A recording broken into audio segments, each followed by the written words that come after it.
Bismillahirrahmanirrahim. Dear students, guardians and other viewers, Assalamu alaikum. This is Umme Khalis Billah, Assistant Teacher, Dhaka Match Industries Secondary School, Khulna. Now, I am taking an online class for my kids of class 9-10. Today, we are going to know about choose the correct answer from the following alternatives. Okay, dear students, how are you? Welcome to everybody for my 2 days online class. I think you will enjoy the class. Okay, dear students, now we are directly going to the choose the best answer. Choose the correct answer from the following alternatives. আমরা previous ক্লাসে unit 8 listen অনের যে 60 গম্বুজ মস্ক যে প্যাসেজটা আমরা পড়েছিলাম, যে কম্প্রিহেনশনটা আমরা করেছিলাম, আজকে তার চুজ দ্য বেস্ট অ্যান্সারটি তোমাদের দেখাচ্ছি। নেক্সট আমি আরও একটি চুজ দ্য বেস্ট অ্যান্সার দেখাবো। ফার্স্ট, এখানে কিছু অল্টারনেটিভস কোশ্চেন দেওয়া রয়েছে, 4টা অপশন রয়েছে। আমার এর মধ্যে থেকে যেটা কারেক্ট সেটাকে বেছে নিতে হবে। আমি পড়ে দিচ্ছি তোমাদেরকে অর্থসহ, তোমরা বুঝে নাও। Number 1, which of the following has the closest meaning of the word unique. এখানে ইউনিক শব্দটির সবথেকে কাছের অর্থ কোনটি হতে পারে? ইউনিক অর্থ বাংলায় হচ্ছে অপূর্ব। এখানে ইউজড ইন লাইন 2 নম্বর লাইনে যেটা দেওয়া হয়েছে, এখান থেকে বেছে নিতে হবে ইউনিকের কাছাকাছি অর্থ যেটা, মিনিং যেটা। তাহলে এখানে 4টা অপশন আছে। একটা হচ্ছে এ কমন, বি হচ্ছে সেকেন্ড টু নান, সি হচ্ছে জেনারেল, ডি হচ্ছে ইউনিভার্সাল। এর ভিতর থেকে আমরা অপূর্বর সাথে কোনটা মিলছি? তাহলে হচ্ছে কি সেকেন্ড টু নান। তাহলে এর মধ্যে কোনোটাই দ্বিতীয় হচ্ছে না। B, the planning of the city is dominated by. এর পরিকল্পনাটা, এই শহরের পরিকল্পনাটা কার কর্তৃত্ব হয়েছিল? কাদের কর্তৃত্ব অনুসরণ করা হয়েছিল? এক, Mughal architecture, B, Turkish architecture, C, Islamic architecture, D হচ্ছে ইন্ডিয়ান আর্কিটেকচার। আর্কিটেকচার অর্থ কী সেটা আগে জানতে হবে। আর্কিটেকচার অর্থ হচ্ছে স্থাপত্য শিল্প। এখানে আমরা এই 4টা অপশনের ভিতরে বেছে নিতে পারি ইসলামিক আর্কিটেকচার। এখানে ইসলামিক স্থাপত্য শিল্পকেই এখানে প্রাধান্য দেওয়া হয়েছিল, তার প্ল্যানিংটাকে বাস্তবায়ন করা হয়েছিল। সি, দ্য 60 গম্বুজ মস্ক হ্যাজ হাউ মেনি ডমস। কতটা ডমস এখানে আছে? আমরা যেহেতু প্যাসেজটি পড়েছি, আমরা জানি এখানে 77 ডমস, মানে অর্থাৎ 77টি গম্বুজ রয়েছে। 4, how did Khan Jahan Ali adorn the city. Khan Jahan Ali কীভাবে তার নগরটাকে সাজিয়েছিলেন? 4টা option. A, with numerous mosque, অসংখ্য মসজিদ, with a lot of tanks, অসংখ্য পানির কূপ বা পুকুর বা জলাশয়, with roads and public building, এখানে রয়েছে অসংখ্য রাস্তাঘাট এবং সরকারি ভবন, ডি হচ্ছে অল অফ দ্য অ্যাভভ, উপরের সবগুলোই। এখন আমরা যে বৈশিষ্ট্য আমরা পেয়েছি খান জাহান আলীর পরে, তার শহরটি সম্পর্কে আমরা যেটা জেনেছি 60 গম্বুজ মসজিদের ভিতরে, তার ভিতরে রয়েছে এর সব কয়টাই রয়েছে। তার মানে অর্থ হবে all of the অ্যাভভ। 5, why were the arch door ways of the prayer হল সেট। এখানে আর্চ ডোর, প্রধান ফটকটি কেন রাখা হয়েছিল? যেখান থেকে একটা পথ রাখা হয়েছিল, কেন সেটা আমরা পড়েছি, মসজিদটাকে আলোকিতকরণের জন্য এই আর্চ ডোরগুলোর পথগুলোকে ব্যবস্থা রাখা হয়েছিল। এ হচ্ছে two enhance the beauty of the mosque. To enhance the beauty of the mosque, এই মসজিদটির সৌন্দর্য বর্ধনের জন্য। বি হচ্ছে টু ডেকোরেট দ্য হলঘরটিকে সাজানোর জন্য। সি হচ্ছে two draw the attention of the tourist, পর্যটকদের দৃষ্টি আকর্ষণ করার জন্য।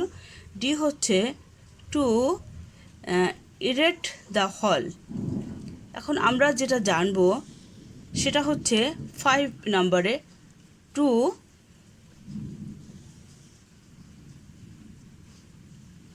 ইরেট দ্য হল।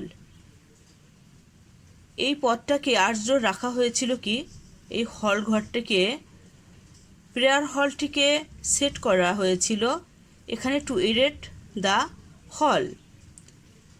এর ভিতর সহজ চলাচল এবং সেখান থেকে আলো বাতাস প্রবেশ করবে এবং সেখান থেকে সহজেই লোকে গমনাগমন করতে পারবে। এ কারণেই হলঘরটিকে সাথে এটাকে টু ইরেট করা হয়েছিল, বর্ধিত করা হয়েছিল এই হলঘরটিকে। 5.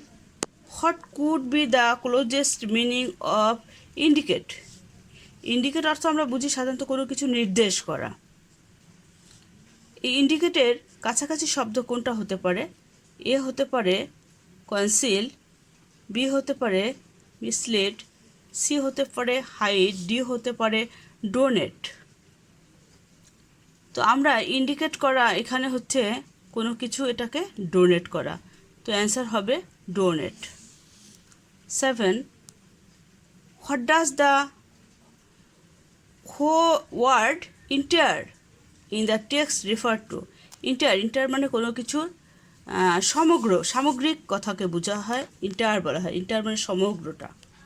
এখানে 4টা অপশন রয়েছে। একটা হচ্ছে পার্টলি অংশবিশেষ, সেকশন শাখা বিশেষ, হোল সমগ্র, আরটা হচ্ছে স্লাইড সামান্য।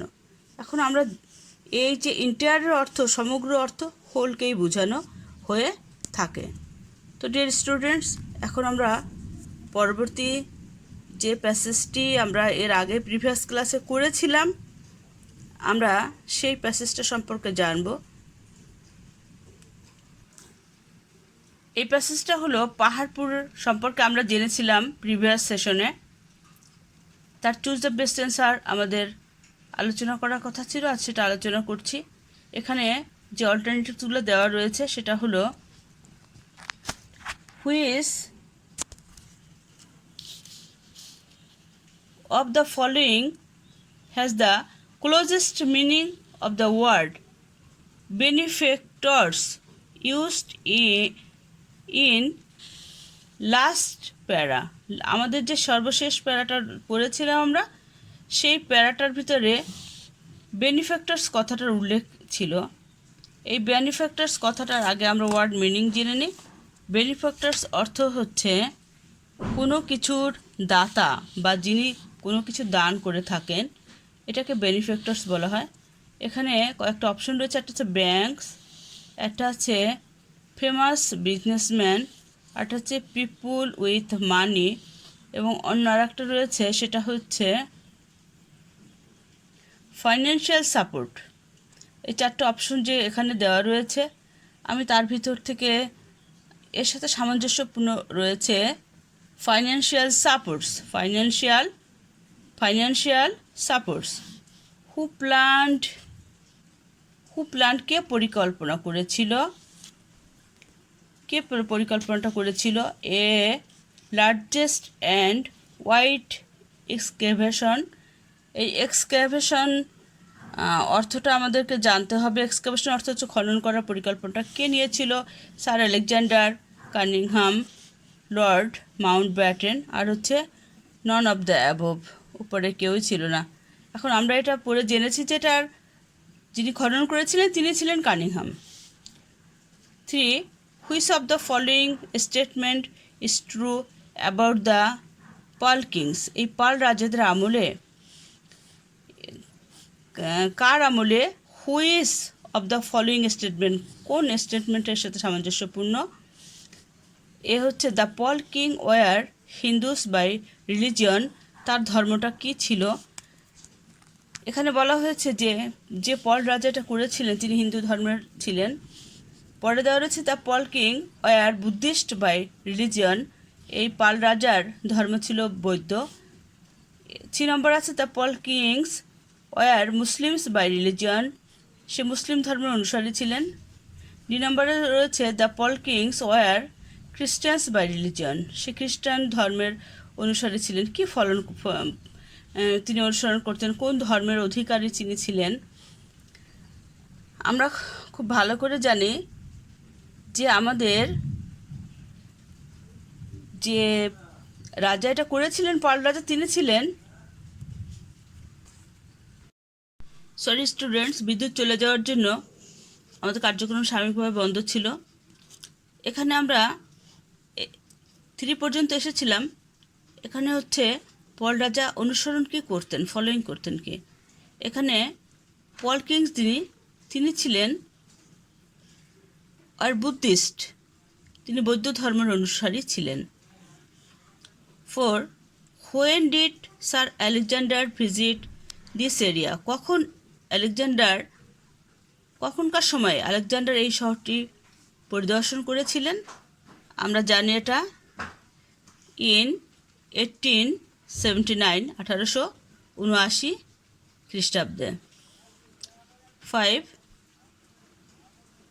হু declared Paharpur to be protected area, কে ঘোষণা করেছিলেন এই পাহাড়পুরটা একটা প্রোটেক্টেড এরিয়া, যেখানে বিশেষ একটা এরিয়া যার ভিতরে কোনো খনন কাজ বা কিছু দৃশ্যমান হয়েছে, যার জন্য তিনি এটাকে বিশেষ একটা স্থান হিসেবে উনি ঘোষণা দিয়েছিলেন এবং জনসাধারণের প্রবেশকে উনি নিষেধ করে দিয়েছিলেন। এটা কখন করেছিলেন, কে করেছিলেন? হু ডিক্লেয়ার্ড। আমরা জানি সাধারণত the archaeology survey of India, এই ইন্ডিয়ার যে প্রত্নতাত্ত্বিক সার্ভে যারা করতেন এই খনন কার্য জন্য, তারা এটাকে নিষিদ্ধ করেছিলেন। এই স্থানটিকে বিশেষ স্থান হিসেবে তারা ঘোষণা দিয়েছিলেন। এরপরে হচ্ছে 6 নম্বর, the word relationship in the passage stands for. Relationship অর্থটা কিসের উপরে, কার ভিতরের উপরে গঠিত ছিল? এখানে হচ্ছে এনিমিটি ছিল, হোস্টিলিটি, তারপরে বিটারনেস ছিল, আর একটা হচ্ছে কিনশিপ। আমরা জানি এটা, এই যে সম্পর্কটা ছিল, এটা হচ্ছে রিলেশনশিপটা ছিল কিনশিপের উপরে।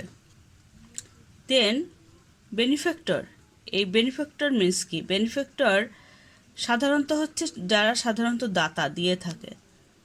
Could be best replaced by, হতে পারে সাপোর্টার, অপোজিশনস, স্পন্সর, আর হচ্ছে অপোনেন্ট। আমরা জানতে পারি যারা দাতা তাদেরকে স্পন্সর বলা হয়ে থাকে। Okay students, at last I want to say practice more and more. See you next. May Allah save you. Okay dear students, thank you to watch the class.